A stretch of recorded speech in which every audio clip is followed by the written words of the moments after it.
and welcome to my knife channel. Well, I got in 4 more Rough Riders.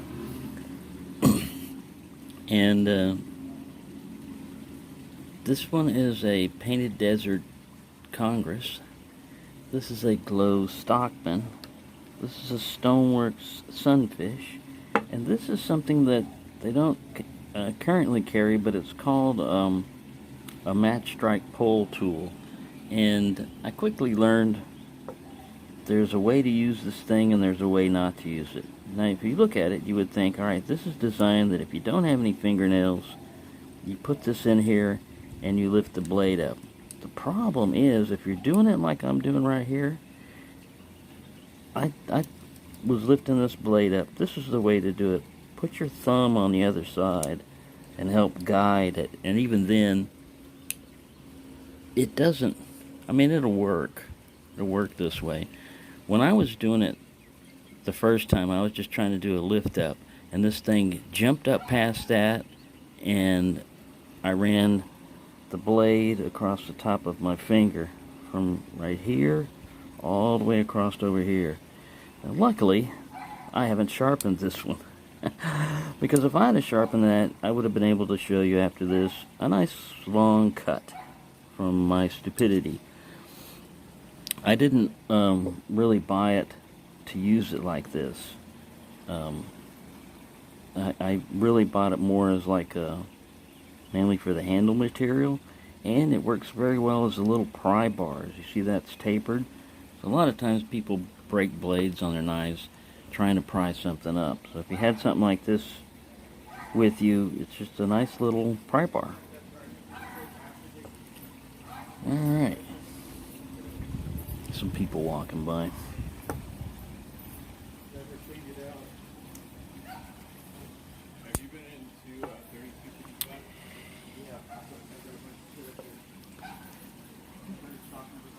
Alright, so, yeah, so that's the way not to use this one. Don't, if you do get one of these, don't do it like this, you know, pushing and pulling, because this is ramped, these match strike pulls are ramped, and there's not a super huge lip right there.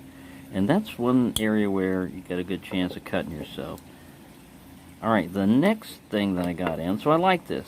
I'm not really going to use it as an intended thing, and if I do, I'm going to use it like this, where I put it in. But you see, a lot of times you don't have the opportunity to, if you can get your thumb there to control it, then you won't run into danger. But if you're doing this and you're getting the blade partially exposed and it lifts, good chance your finger, like mine did, is going to run right across the edge of that blade.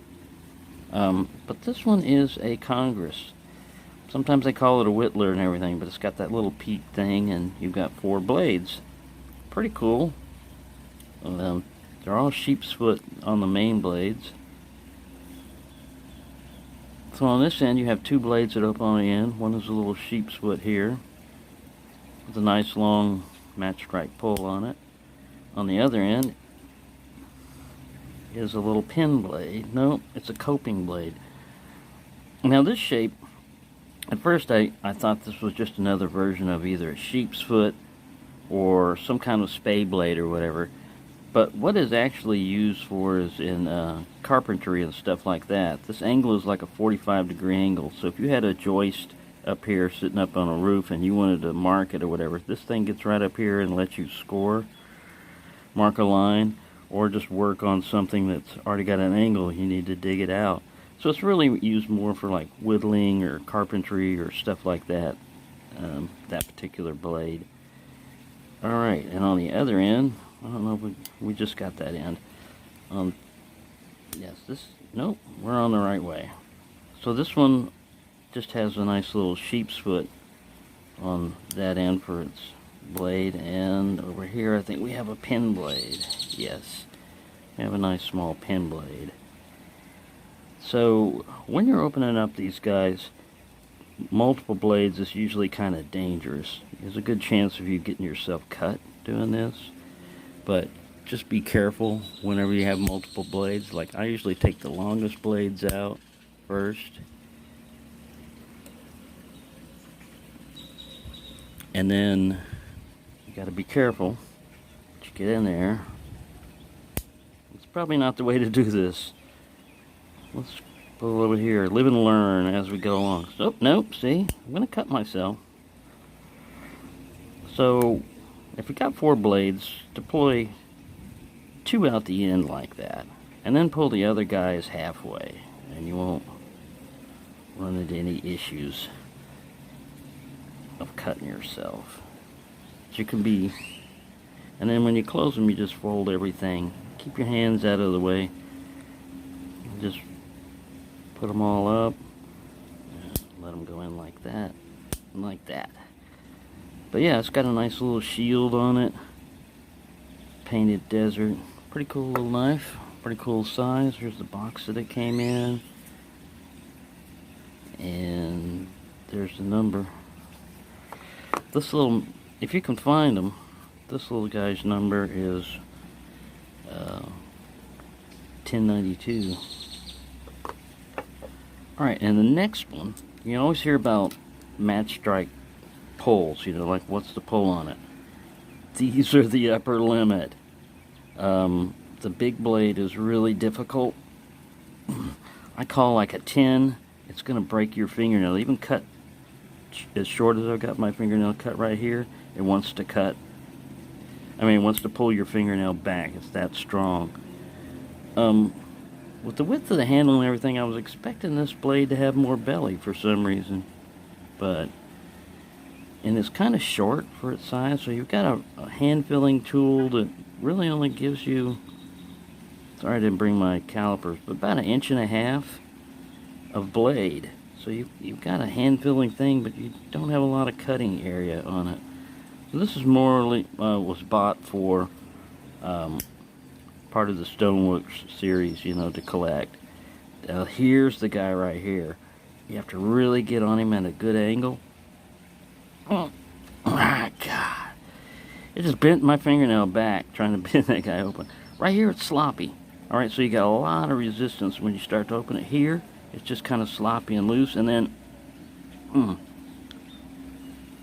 the sucker, you cut yourself trying to get it to deploy.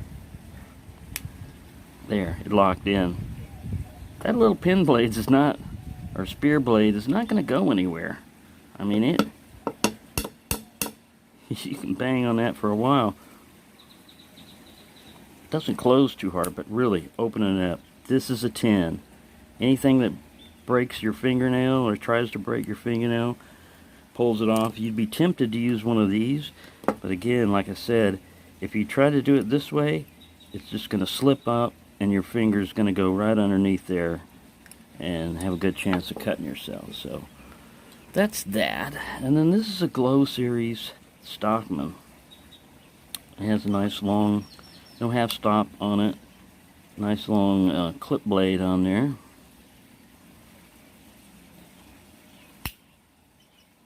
And we have a sheep's foot. Nice little sheep's foot. And this one is probably going to be a coping blade. Yep.